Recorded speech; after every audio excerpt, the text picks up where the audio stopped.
पुरातन काल में तो ये सब होता था। जो आज आपके दरबार में दीक्षा का जो प्रारूप है, यही प्रारूप पुरातन काल में, प्राचीन काल में ऋषि मुनि इसी प्रकार से दीक्षा देते थे।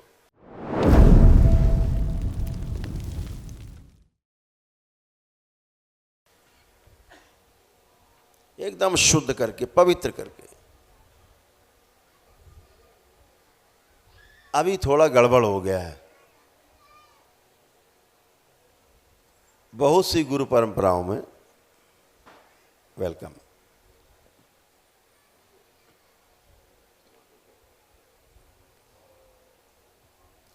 मैं किसी पर मेरा जो आशय है, किसी का अपमान करना नहीं, किसी को नीचा दिखाना नहीं। समस्या की ओर हम केवल इशारा कर रहे हैं। और यह उस गुरु परंपरा के लोग जानते भी हैं। जो उस परंपरा में दीक्षित होते हैं वो लोग भी जानते हैं, जो दीक्षा दे रहे हैं वो भी जानते हैं कि प्रदूषण है।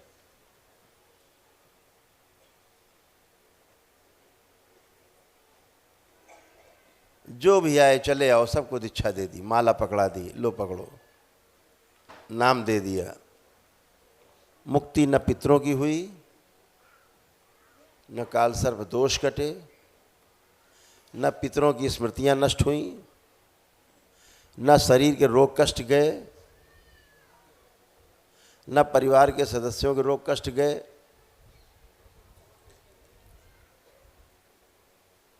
न नकारात्मकता गई, न व्यसन छूटे, और दीक्षा दे दी।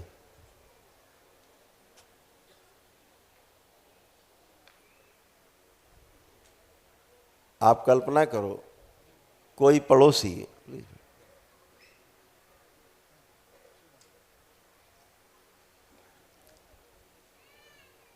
आपसे दूध मांगने आया कि भैया हमारे घर में चाय बनाने के लिए दूध नहीं, जरा दूध दे दीजिए, और कोई पात्र लेके आए और पात्र में पहले से ही गंदगी पड़ी हो, कुछ कूड़ा करकट पड़ा हो, आप दोगे उसको दूध, डालोगे पात्र में? कितने लोग डालेंगे उसमें दूध? हाथ उठाए, कितने लोग डाल देंगे? नहीं डालेंगे। लेकिन यही हो रहा है शरीर में, मन में,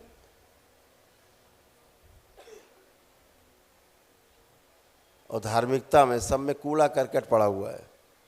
ऊपर से दीक्षा दे दो, अच्छी चीज़ दे दी आपने, अब वो अच्छी रहेगी खराब हो जाएगी? खराब हो जाएगी, सब खराब हो जाएगा। अच्छा मान के खराब को हमने स्वीकार कर लिया, तो खराब ही रहेगा।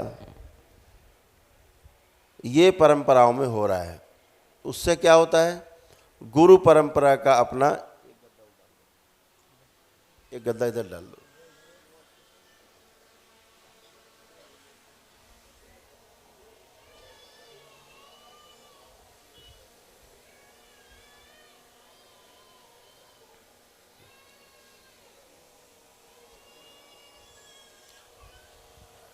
तो इससे क्या निकला कि ऐसे तमाम लोग जो शारीरिक, मानसिक और आध्यात्मिक रूप से बीमार हैं और उन्हें दीक्षा दे दी गई, तो गुरु परंपरा में उनके डीएनए के ऊर्जा पथ से जुड़ गए बीमार आदमी।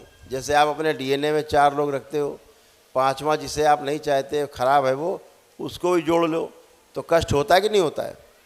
होता है कष्ट। ऐसे ही गुरु परंपरा है वो भी, उसमें अगर 10 बीमार लोग आ गए, 100-200 बीमार लोग आ गए, तो बाकी सबको कष्ट उनसे होगा। जैसे इतने लोग यहाँ शुद्ध बैठे, पवित्र, अभी कोई आदमी मैन होल से निकल के पूरा बदबू लेता हुआ, पूरा कीचड़ से सना भी यहाँ के पीछे बैठ जाए आपके, आप उठ के खड़े हो जाओगे, भैया तुम बैठ जाओ, हम हट जा रहे हैं। लेकिन सूक्ष्म जगत में आप देख नहीं पाते कि कितने लोग शामिल हो गए ऊर्जा पथ में, तो उनकी गंदगी से आप प्रभावित होते हो। आप जो रोगी कम थे और ज़्यादा रोगी हो जाते हो।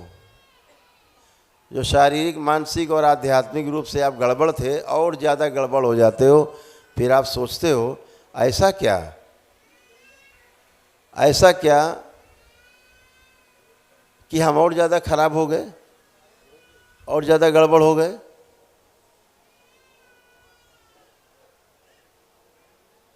तो वो जो गड़बड़ी होती है वो ऊर्जा पथ में पहले से जो गंदगी है उसमें शामिल होने से और गंदगी आप में आती। तो जो परंपराएं अशुद्ध हैं उनमें जब आज आप जाकर के दीक्षा ले लेते हैं तो और ज़्यादा अपवित्र हो जाते हैं।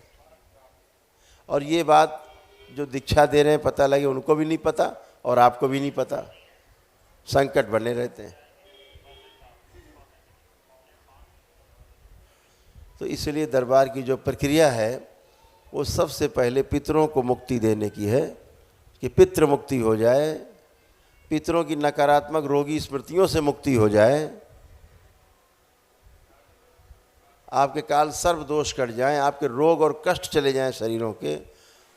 जब आप जप करें तो आपका भोग निकल के कटे।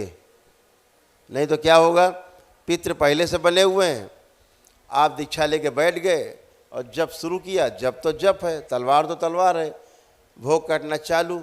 लेकिन किसका भोग कटेगा? जो पहले से बैठा है, पितृ मौजूद है, वो अपना भोग पहले आगे काटेगा।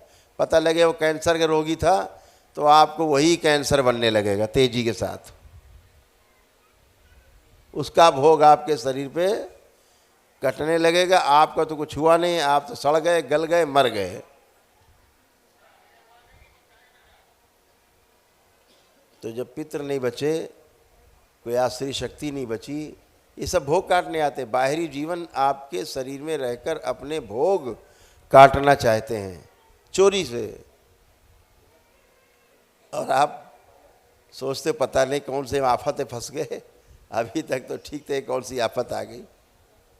लेकिन जब आप शुद्धता होकर के पूरी तरह से पितृ मुक्ति होकर, काल सर्व दोष कटकर, सब रोग दोष, सब जितने पितृ थे गए रोग दोष लेकर के अपने नष्ट हुए, तो फिर आपका अपना स्वयं का जो भोग है, कर्म भोग है, फिर सिर्फ वो बचता है।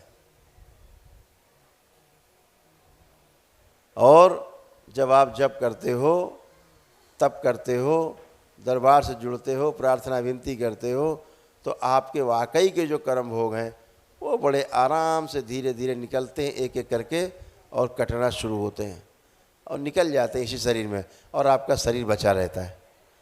भोग कट के सब जाते हैं।